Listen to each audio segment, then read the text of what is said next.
not that crazy, and we can show you that it's not that crazy. I'm Addison. And I'm Liza, and welcome to Neucrew. Like entrepreneurship crew.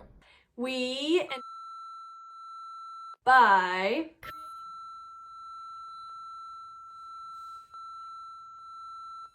So why did we beep all of that out? Well, we have a new intro that we want to try that includes our purpose and mission statement, but we don't want to spoil it just yet because that's why we're here today for this video. Yes, we are really excited to finally reveal to y'all what our purpose statement is because we are really excited about it. We're passionate about it. We're hoping that it connects with you as well. But before we get into it, go ahead and like this video, Subscribe, your bell notifications, and check us out on Instagram. So, without further ado, we are going to drop you right back into the conversation we were having with Joe Alapat, CEO and co-founder of Liongard. And to set the scene, this is us telling Joe how people normally react when we tell them that we both started businesses in high school. They would say things like, "Hey, it's crazy that you guys started companies when you were in high school." And we're like, it's not crazy. I think that what I realized is not knowing the steps to get started can make it seem like, oh, that's insane. Only special people can do that. It's kind of like building a startup shouldn't be hard. Lisa, what do you think about that statement even? Building a startup shouldn't be hard. I'm feeling conflicted about it because on one hand, I'm like, yeah, it should be easy. Like anyone should be able to create an idea and go forward with it. And then like people will decide if they need it or not, you know? But then the other part of me is like, well, building a startup is going to be hard. Okay. But Addison, what do you think? Okay. I think I feel similarly about that statement. Like building a startup shouldn't be hard. It's like, well, also though, maybe it should be because when things are easy, maybe we don't get the best product because it didn't push you or something. So less about we want to make it easy and more about we want to remove the block. It shouldn't not happen because you think you can't do it. It should not happen because you decide you don't want to, or you decide that you can't, or whatever. Okay. But not because of you not knowing the first step to take or the second step to take, or you being scared because you don't have experience there. So let me ask you guys a question. What are the top 10 blockers when you're thinking about building a startup? Getting started. Okay. Yeah. What else? Getting something out of your head. It's ideation to action or something like that. What else? Oh, government websites are so confusing. There are horror stories of you didn't track your expenses, you got audited. Okay. Yep. So fear of the unknown. Lisa, what do you think? I would add risks to that. And also asking for help. Yep. I think can be difficult. Or Yes. knowing who to ask for help. Just like getting help.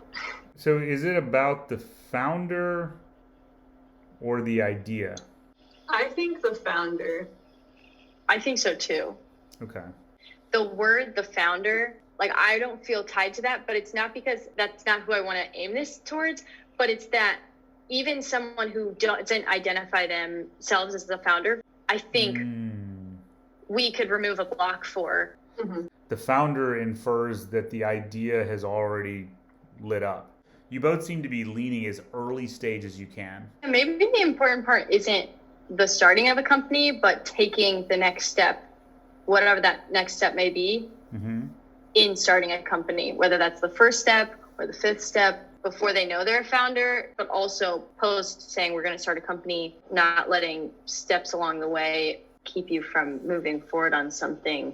Yeah, I was just thinking something along the lines of remove the blocks to help build the next step, encourage to build the next step. Yeah, I was thinking the same thing, encouraging to the next steps or something to that effect. Transforming idea to startup, or it's like it's the transition. The interesting thing that I heard is that it's not about the idea itself. You're saying, well, just let's get it through to the other side, and then we'll see what happens on the other side. But not saying that it's this idea is going to have a greater success.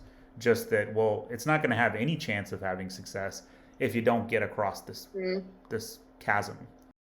You guys, Joe told us to sleep on it. And Lisa and I are talking. It's 2 days later, and I think we got to something we really like. We won't show you yet, but we're really excited to show Joe. I'm blocking it. There's Lisa. Right there. Joe, have you seen our purpose statement? Do you have any ideas of what it may be? I have no idea. It's been 2 years. Just kidding. No, I'm looking forward to this. Yeah, how long has it been, Lisa? What, like? A week. Yeah. Okay. Yeah, so we'll see what you think. But okay, the big reveal. Lisa, do you want to say it? All right, sure. Our purpose is enabling ideas to meet reality.